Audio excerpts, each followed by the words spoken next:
Microphone check. Check, check, check. This is the Super Coin Brothers podcast.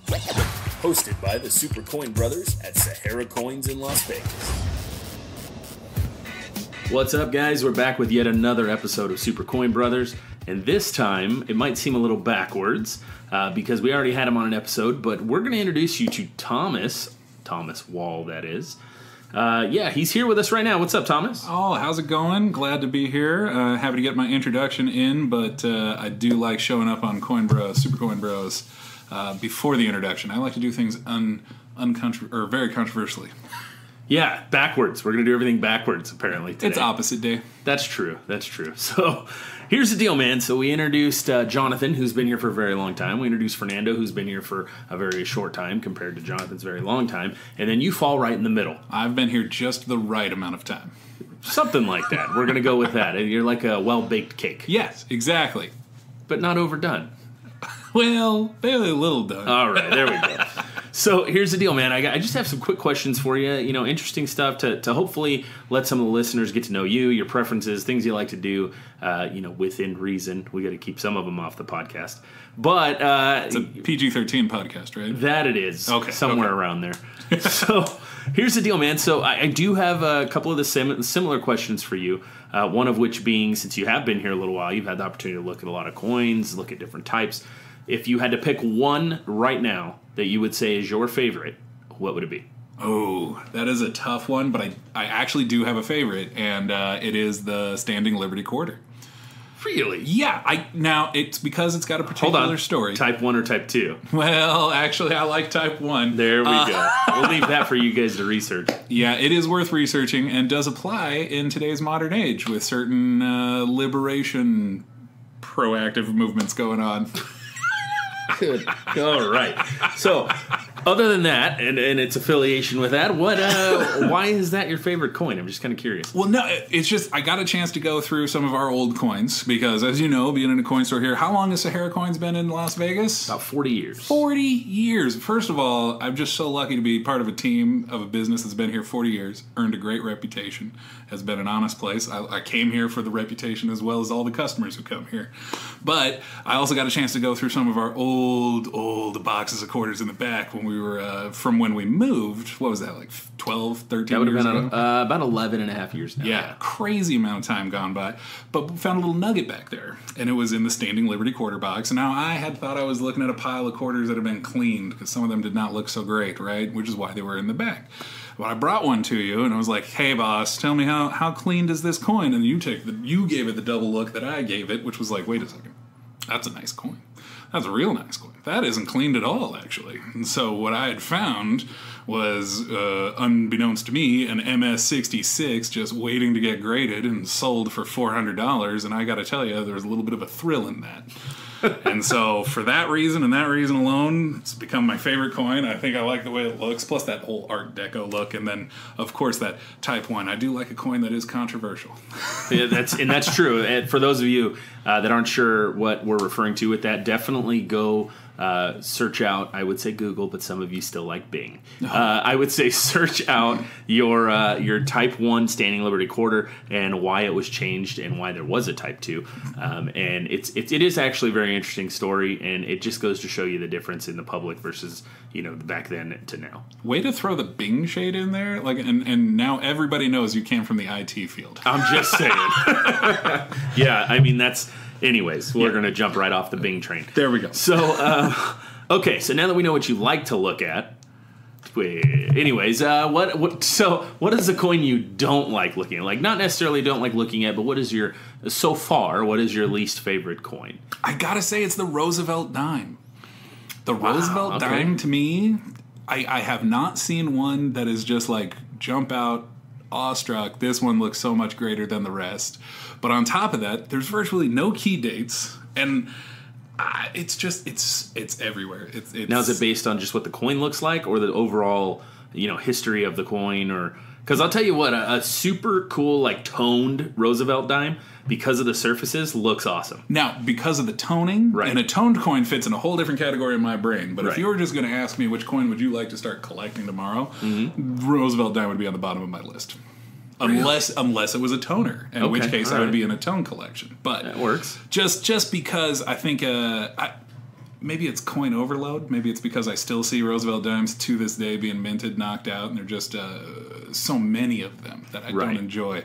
But you flip it up, you see something different. You see a Mercury dime or you see a Barber dime, and all of a sudden you're like, hey, I haven't seen one of those in a while. And I like that they're scarce, a little bit different. I feel like the Mercury dime is the standout of those. I feel like the Barber dime, I don't like the Barber dime, and then I'm like, ooh, look at the Mercury dime. Because the Barber dime fades, and man, I gotta tell you, they wear terribly, yeah. If you were trying to get to know me a year and a half ago, before I started this job, this was not the conversation I thought I'd be having today. No. We'd be probably talking about like pasta and box cutters. And maybe Voltron, like a little Voltron, bit. Yeah, definitely. Yeah. But it's fascinating to me. We've got this history in these coins. You can see the design history in the coins. Just from a design perspective, you look at how the Barber dime was made, the lack of a rim on that coin, the way the face fades, and you can tell that they get worn down real quick. The Mercury dime, higher rim, protects all the cool stuff on there. Plus, it's got wings on the helmet, which is just That's awesome. really why it's cool, let's be honest. And then on the back of it's an axe. I don't know if anybody noticed that, which is, again, really cool that you have a cool little axe hidden in your everyday change, or at least used to be. And then you switched up to the Roosevelt dime, which is like, well designed, but pretty straightforward, pretty boring, low key. That is the case. Now let's switch gears real quick. Let's talk about what you would tell a first-time coin collector. What would you want to tell them? What would and when I say tell them, I mean you have one thing. You get one thing to tell them. Any advice? One. I think I would like to point out I would use a tool. I would use a conversation piece, the 2020 or 2019, any of the red books that you have, because they have a lot of good information. They've got pictures of front and backs of all the different coins. And if you were a first-time coin collector, somebody who maybe never even thought there was a coin out there that they would like to collect, I would say thumb through that puppy. You are going to find something that catches your eye, and you're going to say, oh, that's cool. And you're going to be thinking to yourself, if you're not a coin guy or gal, you're going to be thinking to yourself, why did I just say that coin looks cool? But then you look more, you'll find more reasons to like a coin, and that's the one. That's the one you keep going after. It doesn't matter if it's super valuable or not super valuable. Let your eye be the judge, and then we can talk. We can talk about all of it. I can teach you all about it.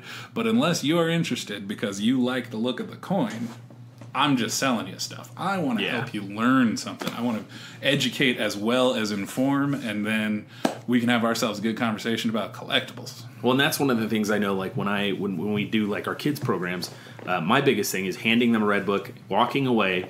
Well, don't just hand it and walk away, then you seem kind of like a creep. That would be free book. Basically, I hand them the red book and tell them, look through this red book, pick the coin you like to look at, and then I'll come back and you let me know what it is, and we'll go into it from there.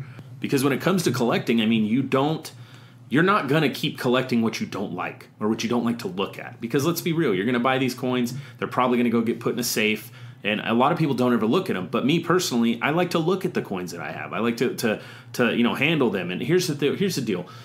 If you don't like what you're collecting, you're not going to continue to do it.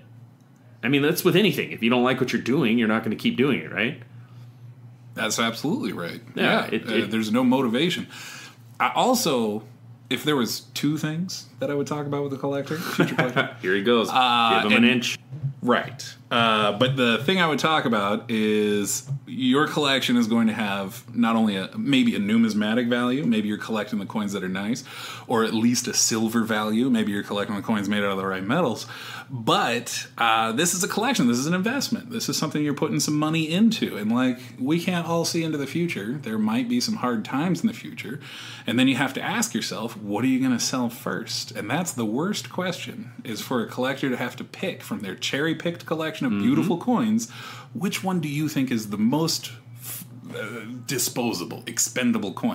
So for that person, for anyone getting into the collection stuff, I would also say the bullion silver is not a bad place to go. If you can't find the coin for your collection that week, take a step back, spend $16-20 on an ounce of silver or maybe more, and then you just start piling up a few ounces here or there, because if something happens and the AC goes out in your car, or you gotta buy a new metal detector because that's your thing, whatever it is, you want to be able to sell that generic junk silver first, so you don't ever have to cut into that precious collection. Yeah, and I mean that comes to one of the things we've talked about before was basically building your portfolio in such a way that you have your extremely liquid, easy to dump stuff, and then you have your super rare stuff. Which, don't get me wrong, that's easy to get rid of, but it's really comes down to that: do you want to get rid of it? You know what I mean? It's like I have 3 kids. There's one that I would easily never mind. Oh man! So you shouldn't have them prioritized in family. Yeah, no, exactly. But just points. So it's similar to that though, where you want to make sure that you have everything put in order in such a way, like you mentioned, that if something goes awry, you need some money. I mean, you can go get rid of it and get rid of it easily. And that is actually one of the things I tell people when they are buying silver. Don't get me wrong, 100-ounce bars are awesome. Who doesn't want a bar that looks like a doorstop? That's great. The problem is if that's all you own and you need $85, you're going to have to go sell your $1,100 bar of silver or whatever it is, $1,500 bar of silver today. And what are you stuck with? You have your $80 or $100 you need, and you've got all this cash that you're going to try to put back into silver, and it's just not going to convert well for you. So that's definitely diversify. I wonder, do people still feel bad when you break a $100 bill? Like, I know when I got a nice crisp 100 in my wallet, I do not want to break that. I'm not going to McDonald's. I'm not getting a cup of coffee with it. I'm going to wait until I absolutely have to break it. And I feel like I treat silver the same way. If I get a 100-ounce bar, that's my $100 bill. I do not want to sell that now. Unless it's the only bill you have, in which case, guess what? Your 79-cent cup of coffee at McDonald's is definitely going to cost you your $100 bill. Right. So when I buy my silver, and I do pick up silver just whenever I can, I like to get a few 1 ounces. Might pick up a 5 after a while, and then after I pick up a few more of the 1 and 5s, I might get a 10, and eventually I'll get the 100. But that 100, that's my squirreled away 100-ounce bar. I'm not getting rid of that. Yeah. No, absolutely. That's the way to go, is just make sure you've got a good mix of things. Now, aside from the collecting and aside from the coins and the normal stuff, we're here to introduce old Thomas. Oh yeah.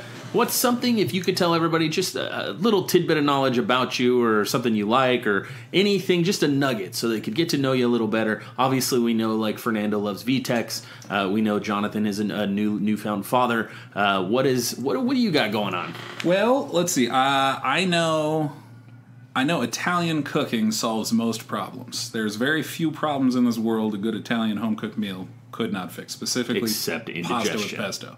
Unless, of course, you're gluten and lactose intolerant like myself, in which case it's a hurt-love relationship. Yes. Love-hate relationship. And then the only other thing I have, the other nugget or pearl of wisdom I have, is there's no better apology than added on to the end of that apology, however you want to say it, is, and I'll do the dishes. That's it. It usually works. Usually. Unless there's no dishes. Sisters. I've tried it with an empty sink and it didn't work. No. It's like a shock factor. Nobody expects to hear that, and I'll do the dishes. So you do a shock and awe apology whenever you're in trouble? Shock and awe apology. Because if you distract them out of whatever it is, they may even forget why they're mad at you. Yeah, I don't think it's so. I don't think it works that way. Yeah, no, I mean, and honestly, we're glad to have you on the podcast now. Like I said, we did yours a little backwards. We brought you in on one, and then we're doing your intro. But for the most part, I mean, we've talked. There's a lot of cool stuff that we want to do with this podcast, as well as our YouTube and all of our outlets for media. And people have a lot of interest in this industry, but it's hard to get good information. And honestly, we see a lot of folks who come in and they'll look online and they jump in and what do? They say, hey, I saw this coin sells for $8 million. It's worth $8 million. And it's just bad information. So our goal here is to push good information. And it might even just be overloading information. You go to PCGS.com and you check out their CoinFacts page. It's Encyclopedia Britannica. It's all of the information. Right. And not everybody knows how to surf that info.